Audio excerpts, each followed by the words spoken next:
Hi everyone, it's Sandy Sheldon from Keller Williams Bay Area Estates.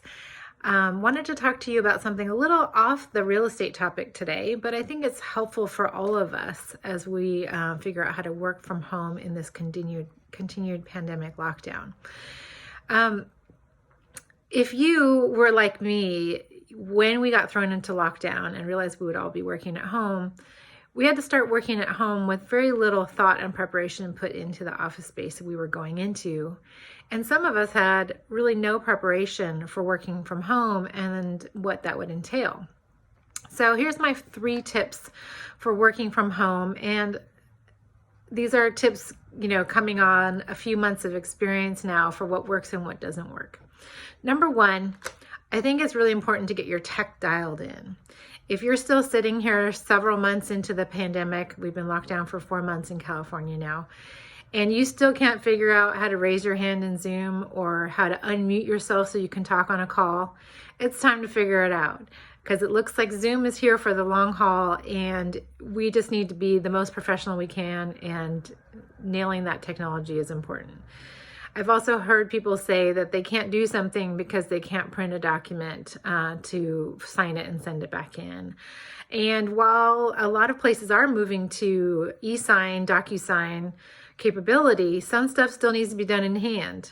Or sometimes you just need to print something out to look at it or share it or whatever is going on. If you don't have your printer dialed in, you got to get that dialed in too. For me, that meant an investment in a booster that would allow the Wi-Fi signal to reliably go to my printer. So you might have to do some stuff like that. Camera technology. I'm still in the dark ages. I'm not judging here. I'm just throwing it out there.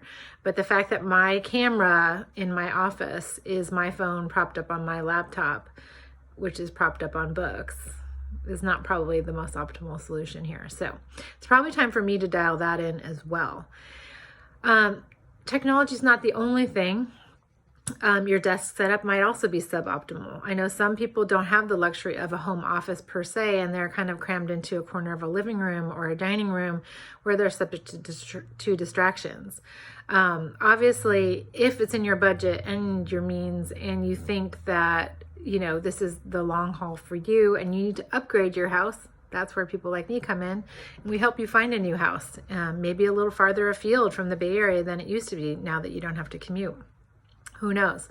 But if you need help in that area, there's a lot of people out there, including me, who are happy to help you with that. But if it's just a matter of upgrading your desk from a normal desk, like right now I'm just using an IKEA desk that Ren and I had around for years.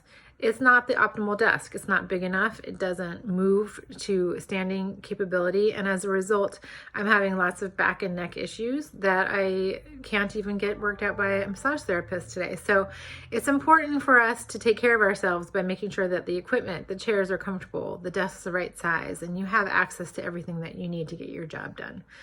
So the tech is one thing, and the office space itself is the second thing. And the third thing, I think, is your mindset.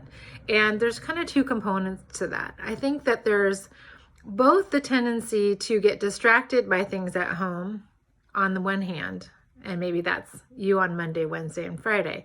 And then on Tuesday and Thursday, you sit down in the morning and you never get up until 10 p.m. And you're just nose to the grindstone 24/7. I have to think there's a happy medium somewhere in the middle where you're taking care of yourself and taking care of your business. So I think it's important to set a schedule, a business schedule, where you get up, you go out of bed, you sit down and you do your work.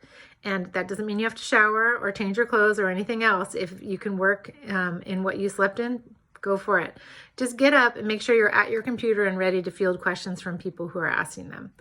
And then the second thing is just to make sure that you're taking breaks throughout the day.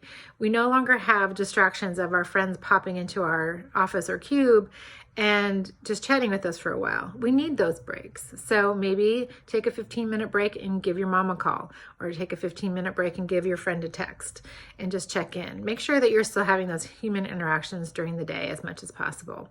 And then when office hours would normally be over and you'd normally be going home, shut down your computer and go home, even if that means just getting up from table in the same room and joining your family at the other end of the room. It's really important to set those boundaries and turn your brain on and turn your brain off for business. We got to take care of ourselves and each other if we're going to stay in this for the long haul. So these are my 3 tips on how to have a successful work from home experience. If you have more things, you can add them to the comments. I hope this is helpful. Talk to you later. Bye.